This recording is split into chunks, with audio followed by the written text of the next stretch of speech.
Welcome to the introduction of this podcast. I am Thando, and you are listening to Unpack It with Thando. This is a space where we empower one another through the wisdom of everyday circumstances. So welcome to my space. I just want to say a word of gratitude to God before anything. Man, this feels like a full cycle. This feels like coming full cycle because just yesterday, this felt like a dream. This actually was a dream of mine to start my own podcast. And today it is finally happening. It is finally here and I'm finally doing it. I feel so much gratitude and I'm so grateful to God. But also in the same breath, I feel very vulnerable. I feel very shaky because nothing prepares you for living your dream, for seeing your vision coming to reality. So I really feel a bit vulnerable, and I'm remembering words by Brené Brown on a book that she wrote about vulnerability. She says that every time she goes on stage to speak about her work, she says a prayer. And this prayer goes like this: Dear God, please give me the courage to show up and to let myself be seen. And right now, I find myself saying the very same prayer as her. That God, please give me the courage to show up on this podcast and to let myself be seen and to let myself be heard. Because right here, right now, this feels like a dream. And I am just beginning to live in one of many dreams, and I'm beginning to live in one of many projects that I am creating for myself. Also, one thing I think you should know just before I start, this podcast is basically me trying to create a space that is safe for myself to voice out my opinions, to voice out my story, and to share my story with everyone who's out there to listen. I am trying to create a community of people who aren't afraid of their stories, who aren't afraid to tell their truth and to live their truth. And I find that through history, we are a people who are made by our own stories. For example, in my family, there are stories about my great-grandfathers, about my grandfather whom I have never met. But because of those stories, I feel connected to those people. Because of those stories, I feel like I have met them. And I'm beginning to realize the power of storytelling.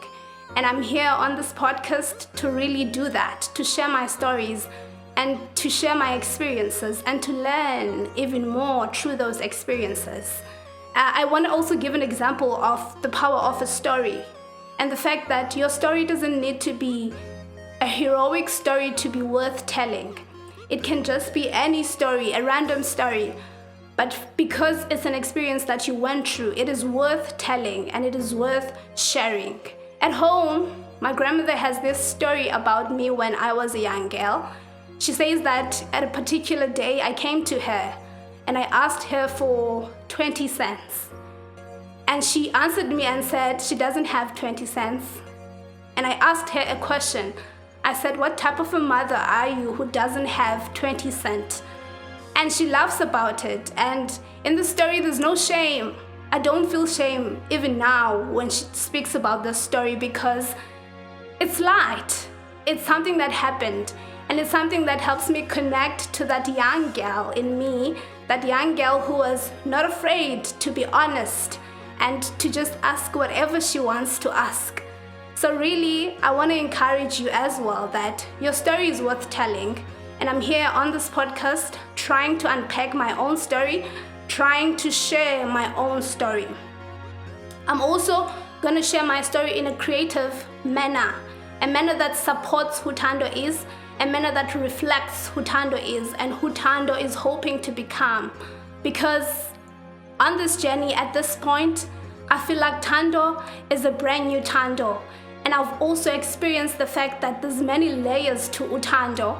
There's many layers to who I'm also becoming.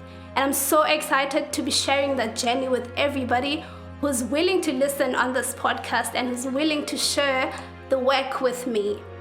And now, I know you probably are asking yourself, wait a minute, who are you? So basically, as I said, I am Thando.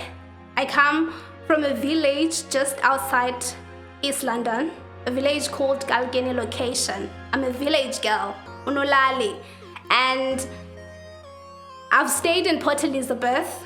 I did my high school there, and I also did varsity there. I came back home in 2021 after deciding to take a break from school due to experiencing major episodes of anxiety and depression. The time in my life was such a dark time. It was a time of so much confusion, of so much shaking, and so much uncertainty. And I remember the day it happened. I remember the day where I felt the shift inside of me. It was on the 22nd of February 2021. And that day happened to be my birthday. And I was a nursing student at Nelson Mandela University. I was on duty doing my practicals at a certain private hospital in Port Elizabeth. And I was admitting this patient. And if you know anything about admitting a patient, you will know that there isn't much work, if I can put it that way. You are just asking your questions to your patient and you're writing down and documenting what it is they tell you. But in that process, I found myself very anxious. I found that my heart was racing and I was not at ease, and I didn't understand why, because I wasn't doing any work that was straining me in any particular way. And so I could tell that something is happening, but I didn't know what was happening. So after doing all of that and doing the vital signs of this patient, I decided that I'm going to check my own vital signs. And it was in that moment where I got the shock of my life. And my vital signs were very high. They were on top. And I didn't understand because the patient that I was admitting had quite normal vital signs. And she was a patient, and she was coming to the hospital because she is sick. And here I am as a nurse helping her, not knowing that there's something happening in me. I'm dying, I'm sick, but I don't know. So I get freaked out and I decide that I'm gonna leave. I'm gonna go home. I need to find out what is happening, because inside of me, something was telling me there's a shift, something is happening, something is wrong, but I couldn't pin it down. I couldn't tell what it was. So I arrive in my room at res. The first thing I did was to cry. And I prayed and I cried and I asked God, what is this? And my heart was continuously racing and I didn't understand what was happening. I cried and prayed. And in the next morning, I wake up and I decide to go to the clinic. Now, my palms were sweating, my armpits were sweating, my heart was racing. I was scared, I was shaken. I get to the hospital, I'm in the clinic, and the nurse checks my vital signs. And to my shock again, they are high, and they are even more than yesterday. And she asks me, what is wrong? How is school? I tell her, no man, school is a lot. It's always been a lot. From the day one, I've always been, doing the most, because that's what this course is all about. Nursing is like that from day one, from the get-go. It is hard. You're working with people's lives in the hospital. You're working with nurses, professional nurses that are doing their job. So it is hard. This is not something that is new, and it's not a thing that is personal to Thando. It's everyone who's doing nursing knows we are struggling and we are just doing the most. And so she prescribes these pills to me, and I will never forget those names. They were called rescue pills. And I didn't understand, because here I am. I thought I was okay. But right now I'm having to be rescued by pills. rescued from something that I don't even know. I can't pin this down. And I found that it is better for me to know that I've got flu. It is better for me to know that I have a wound than to not know what is happening, but still be going through the most. I just don't know if it makes sense, but that was the hardest part for me. And so the nurse takes me to a counselor there. And because I didn't have an appointment, she gives me 5 minutes of a time to speak with me. And we speak, and I go back home.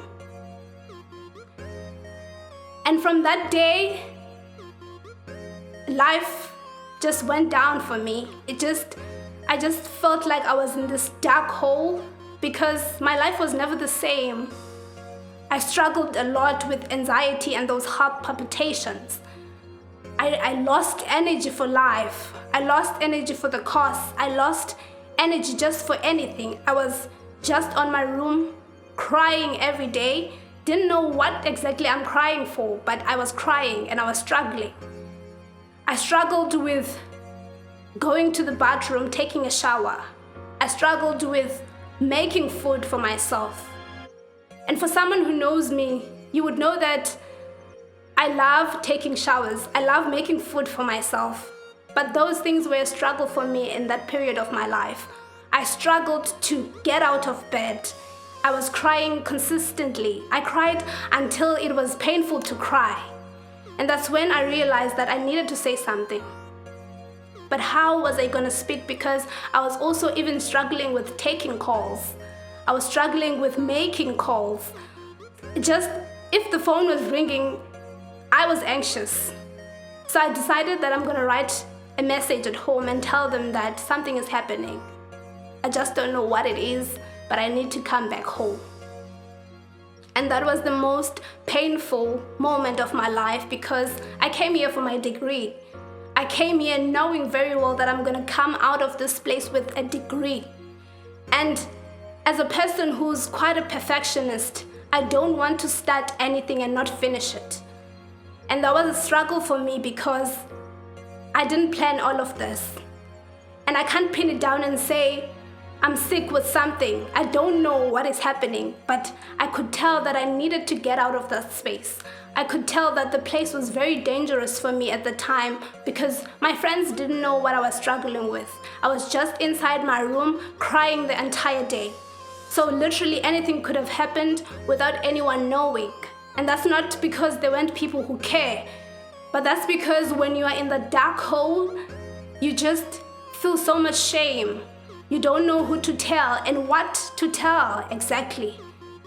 And so I went back home, and in the way home, I was trying to sort of make sense of what exactly is happening. What am I going to say at home? What am I going to tell them at home? And when people ask me, what am I going to say? In that period, one of my struggles was answering the question from my family and from people in general. They would ask me, okay, then what's going to happen next? What is your plan? And I didn't have no plan. I didn't have a plan as to what I was going to do because this was never part of my plan. I didn't plan any of this. However, now, looking back at that time, I'm realizing that God was doing a new thing in me.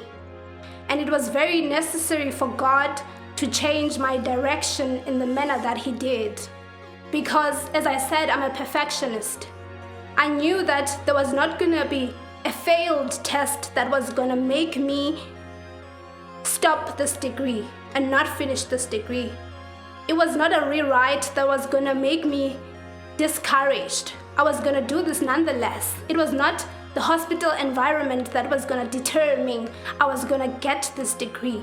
And so if it was not for this unplanned thing, I wouldn't have moved and God wouldn't have done what He needed to do in my life at that particular time.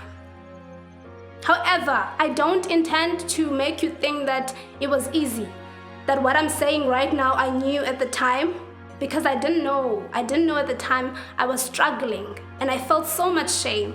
And maybe my family will tell you I would lock myself in my room. I would just try to escape from people because I felt so much shame. I felt so ashamed of myself.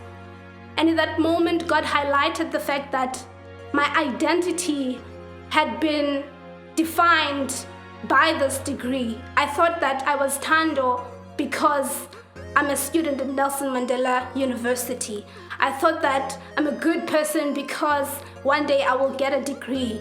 And God highlighted the fact that that was not the case. I am Thando, I am worthy regardless of all of those things. And in that period, there were so many moments where I felt so disconnected from God. I felt disconnected from myself. I felt disconnected from people that I love, from my friends, from my family. And that time felt like a very slow death because we're designed as people who are supposed to be in community with each other, who are supposed to feel connected with each other. And here I was feeling so isolated in the midst of people that I love. And that was the hardest thing to navigate at the time. And when I'm looking back at that time, I realized that I went back home because I needed affirmation. I needed to remind myself that I belonged somewhere, that I was a part of a loving and caring community. And because depression was loud in my ears at the time, it would tell me how alone I am, how messy I am, how much of a failure I am. And there's just nothing so painful as battling with your mind. No wonder I didn't have energy for life because I was constantly in this battle with my mind, trying to fight my own mind, trying to silence these things that were coming out of my mind that didn't serve me, that weren't doing me good at the time. And I believe within that space of a year, because from that time till now, it's been a year, I believe God initiated me into what it is that He called me to do. God highlighted so many of the gifts that were buried inside of me. And I got to know a side of me that I didn't know, a creative side of me that I didn't know. And I got to love this side of me, and I wanted to explore more of that side. And I guess that's why I'm creating this space right here. That's why I'm creating this podcast right here, to sort of highlight that side and work on that side, that creative side of who I am and who Thando is. And the whole content of this podcast is going to revolve around the lessons I've been learning along the way, the lessons that I'm continuing to learn as I try to navigate this journey for myself, and with the help of God, of course. I'm going to speak also on my own spiritual journey because at that time, I believe my faith in God was so strengthened because literally I didn't have no one to talk to. Not that there weren't people, of course, there were people. But as I said, I felt so isolated because of my shame, because I felt like a failure. So God was the only person who felt like I could speak to. Even though at times I felt like He wasn't listening, but I still spoke to Him. I still covered myself in His embrace, and that helped with my relationship with Him. It helped strengthen my own spiritual journey and have my own relationship with God. And I'm also going to cover being a young adult on this podcast because I think all of these struggles have just helped me realize that the girl is growing and there's no going back. And it's just going forward from here. And I'm really navigating this adulthood thing, of which is not an easy thing to navigate. I also intend to speak on mental health because, as I said, I struggled with anxiety and I struggled with depression, a bit of depression though. And I want to also speak on creativity and working on my creative side.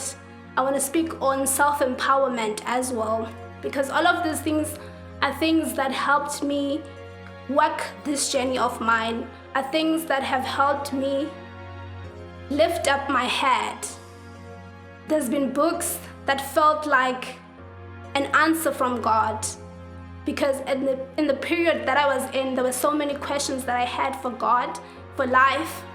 And I would download a book and realize while I'm reading this book that, man, this is literally the answer to what I've been asking.